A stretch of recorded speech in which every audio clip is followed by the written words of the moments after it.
Listening by Galen T. Many of us are familiar with the events that brought AA's two founders together for the first time.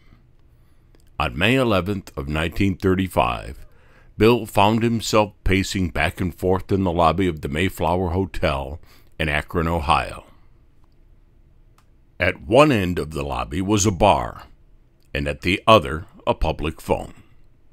He had gone to Akron to pursue a business deal.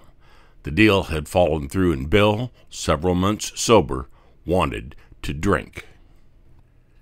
As Bill felt lured by the alcohol-fueled chatter and laughter spilling out of the bar, he realized that he needed to talk to another alcoholic.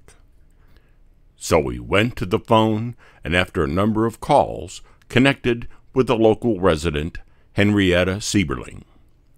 Miss Sieberling was not herself an alcoholic, but was a member of the Oxford group, and had been trying for years to help a fellow member, Dr. Bob Smith, kick his alcoholism. Henrietta immediately recognized the opportunity that Bill's need presented for her project of sobering up Bob, and invited him to come to her house immediately. She would get Dr. Bob over, and the two men could talk. As it happened, Bob was at the moment lying drunk under his dining room table, so the meeting was postponed until the next day. Bill got there first. Bob arrived a few minutes later, accompanied by his determined wife. He looked unwell and out of sorts, and had stipulated to his wife that he would stay no longer than 15 minutes. After introductions, however, Bill and Bob repaired to a private room and emerged 5 hours later. During this time, they discovered the founding principle of Alcoholics Anonymous: conversation and the sharing of experiences between one alcoholic and another. By the time Bill met Dr. Bob, he had already discovered that preaching at active alcoholics about the moral and physical perils of drink did little good. When he and Bob talked at Miss Sieberling's, they discovered that what could help alcoholics is telling one another their stories. And they discovered the obvious corollary, that telling stories of defeat and despair requires a receptive listener, in this case, another alcoholic. This dynamic of speaking and listening, of sharing at depth, not just of defeat and despair, but then of hope, deliverance, and healing, is still, 80 years later, the foundation of AA's spiritual vitality. It is impossible to spend much time in AA without getting caught up in the rhythms of speaking and listening that lie at the heart of our fellowship, from our regular meetings, including the before and after talk, to the more extended before and after the meeting gatherings around coffee and food. There are also the intimate exchanges among close friends, and the sponsor-sponsee relationship that has played such an important role in many of our recoveries. There is nothing more important to the future of AA than our continued capacity to listen attentively and receptively to each other. We make this commitment to each other because we've experienced how essential it is to our healing and recovery. I have learned the most about listening through sponsoring other men. Initially, I found I didn't want to listen to them for more than a few minutes. I wanted them to be brief and to the point, so that I did not get distracted or bored, and so I could give them a word of advice and send them on their way with their problem or issue fixed. As time passed, however, I noticed sponsees rarely took my advice, even when they had asked for it. They were really looking for something else, even if they didn't know what this something was. As I experimented with not giving so much advice and instead asking more questions, it came to me that my sponsees were not looking for answers to their problems, but for somebody who would listen as they sorted through them. This set me on a path of improving my listening skills. This meant that I stopped interrupting them with constant comments and observations. I quieted my mind's persistent desire to pass quick judgments on everything I heard. I learned through practice to listen carefully and restrict myself to questions of clarification, or ones that might help the other person connect more deeply with their experiences and feelings. I am not sure what to call this kind of listening. It is not active listening, since this involves the constant evaluation of what is being said for the purpose of making an effective response. The kind of listening I'm talking about pays close attention to the other person, to both the surface content and the underlying feelings. So, perhaps it can be called attentive listening or compassionate listening, since it embodies a caring desire to understand the other person. It is something we can give others that promotes more healing than our best advice giving. The further along I am in recovery, the more it strikes me that I came into AA in a state of trauma.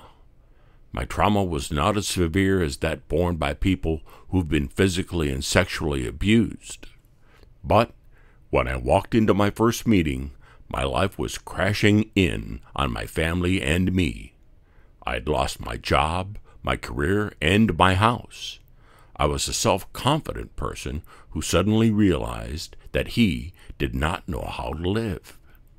Many of those I see coming into the program today are in a similar state. To recover, they need to face and make peace with a painful and perhaps calamitous past, while building a new identity and new future. My sponsees have helped me to see that one of the ways in which we do this is through the simple act of talking.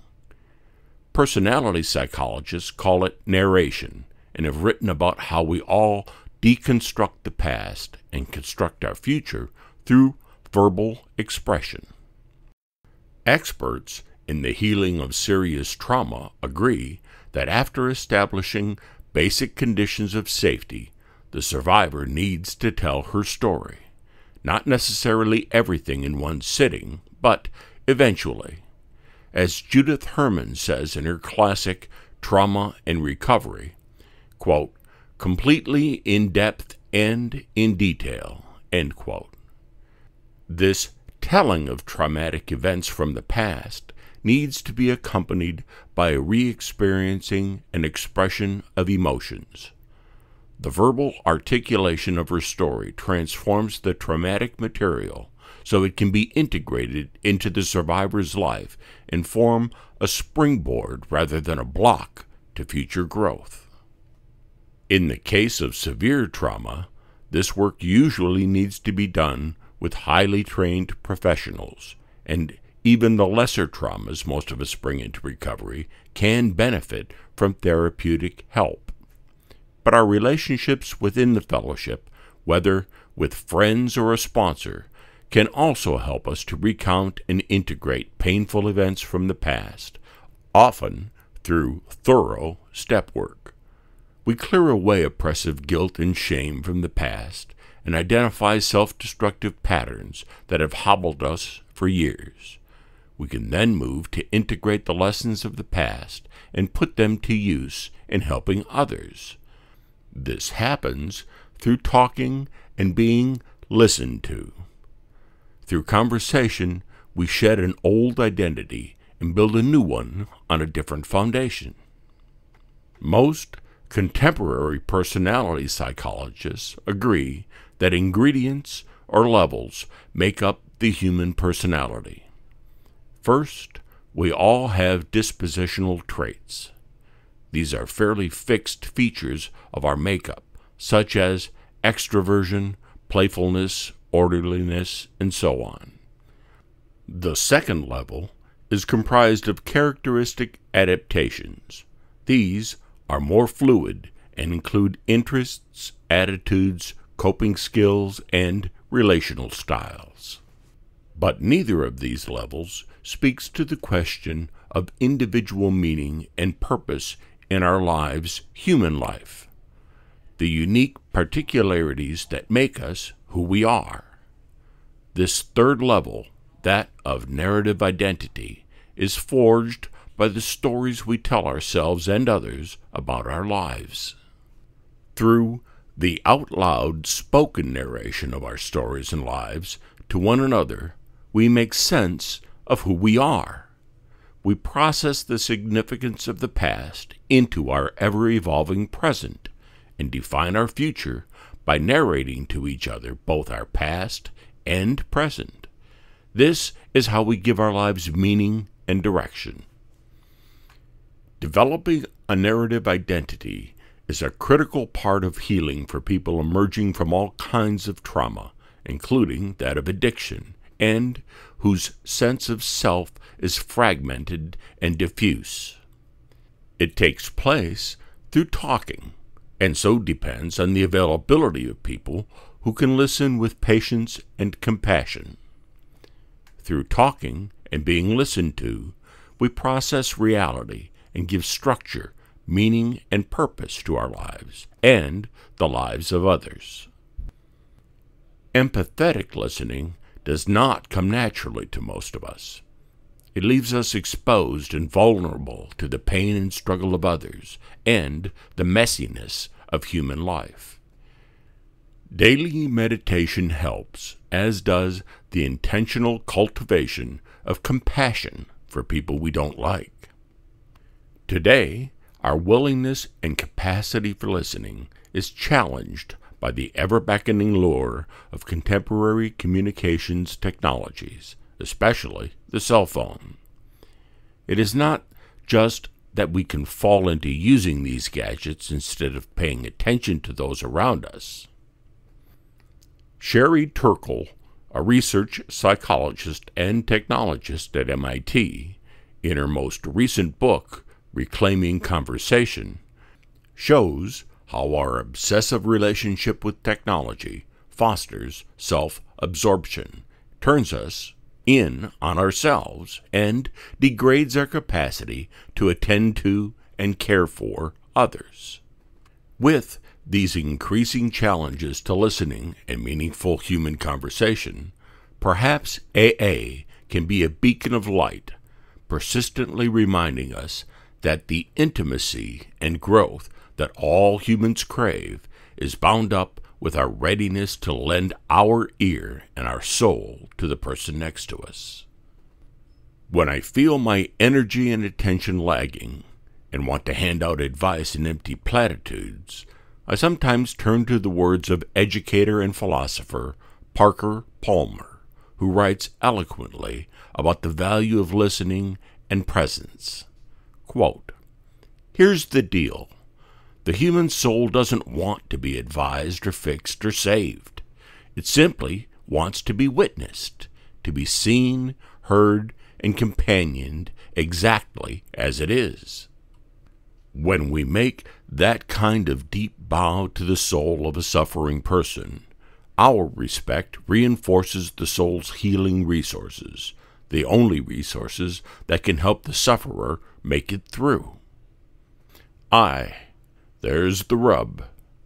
Many of us helper types are as much or more concerned with being seen as good helpers as we are with serving the soul-deep needs of the person who needs help. Witnessing and companioning take time and patience, which we often lack, especially when we're in the presence of suffering so painful we can barely stand to be there." End quote. Being there is our readiness to listen to each other. About the author, Galen T. Galen spent most of his career in the ministry and in mental health and career counseling. He has published numerous articles as a career consultant. He is now an independent writer focusing on the application of personal narrative to addiction recovery and life generally. He has been sober since 1995 and is active in several of his local AA groups. About the artwork. Original photography by Jan A. in Oregon. To view the original print version of this article, Listening by Galen T., simply go to the website aabeyondbelief.org, and you'll find it in the menu under Language of Recovery, dated April 16, 2017. For more stories, articles, and podcasts, please visit our YouTube or SoundCloud channels. Just search for AA Beyond Belief.